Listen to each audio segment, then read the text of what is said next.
The Fed flying blind into tomorrow's rate decision, the market pricing in near certainty for a quarter-point cut, even with no official jobs data, thanks to the nearly month-long government shutdown. But there is piecemeal evidence of an employment market under some pressure. Amazon today officially announcing it is cutting 14,000 jobs. UPS saying it slashed payrolls by 48,000 this year.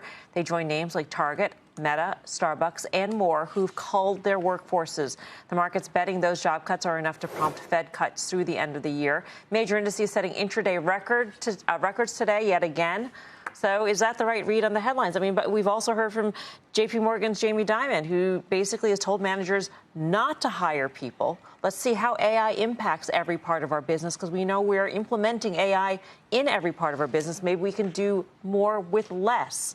So this doesn't really bode well for job seekers. No, definitely not. And again, I'm one of the people that think incorrectly, but I think the unemployment rate's going to move in a measurable fashion higher over the next couple quarters. And we will get data at some point. And, you know, people will say that's a good thing for the market because it puts the Fed in play. There are some people, by the way, that think there's a chance for 50 basis points of cuts tomorrow.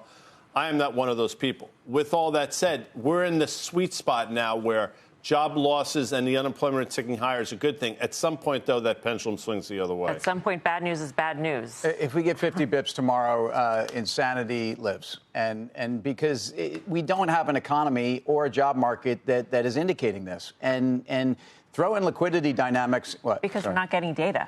Well, we're not getting data. And it hasn't trickled through to data yet. But so anyway, go ahead. Sorry. We've lost a month of data, and we're going to say the data we would have gotten tomorrow or we should have gotten last month was data from a month before. Right. Concurrent, we're hearing from companies. We have some sense of where the economy is. The regional Fed surveys offer a lot. I think you just get back to a place where, yes, traditional measures of the relationship between the unemployment rate or the rate of change in the unemployment rate, whether we're talking SOM rule guy. Yeah, or whether we're talking Taylor rule, there's a lot of good rules out there that we learned in business school, and it may, in the context of the AI conversation we just had, mean that the economy is in a great place, but we don't know what the unemployed consumer who had just call it a mid-office job. I'm not trying to characterize it one way or the other. I'm talking about the kind of job that seems to be most in jeopardy here, and we don't know the impact. Right. And those are the consumers that are still spending at this point in time, or the data is showing us that there is spending on that level. So when you're hearing about corporate jobs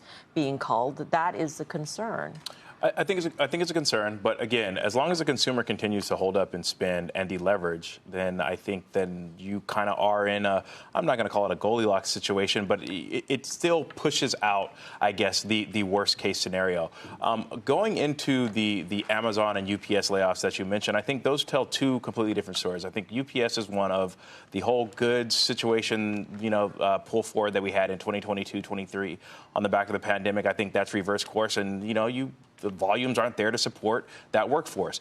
I think on the Amazon side, I think perhaps essentially we should be reading through. We were just talking about NVIDIA and CapEx spend. I think this is very supportive of that. They're essentially saying we want to make sure that we can continue to make this investment. This is where we see the highest potential ROI. And we want to still show that we have some capital discipline to our shareholders. And the best way for us to do this at this present moment is this. Stack that up against an employment backdrop that is deteriorating somewhat. They will be able to go back and pick the best people for those particular roles if they so need. So that may be something that pivots, but I think that those do tell two different stories. One being very supportive of the economy. I think that there's sort of a trade-off, right? It's like you can cut some jobs, but you may still make gains in productivity. So how do you weigh that out? How does that shake out?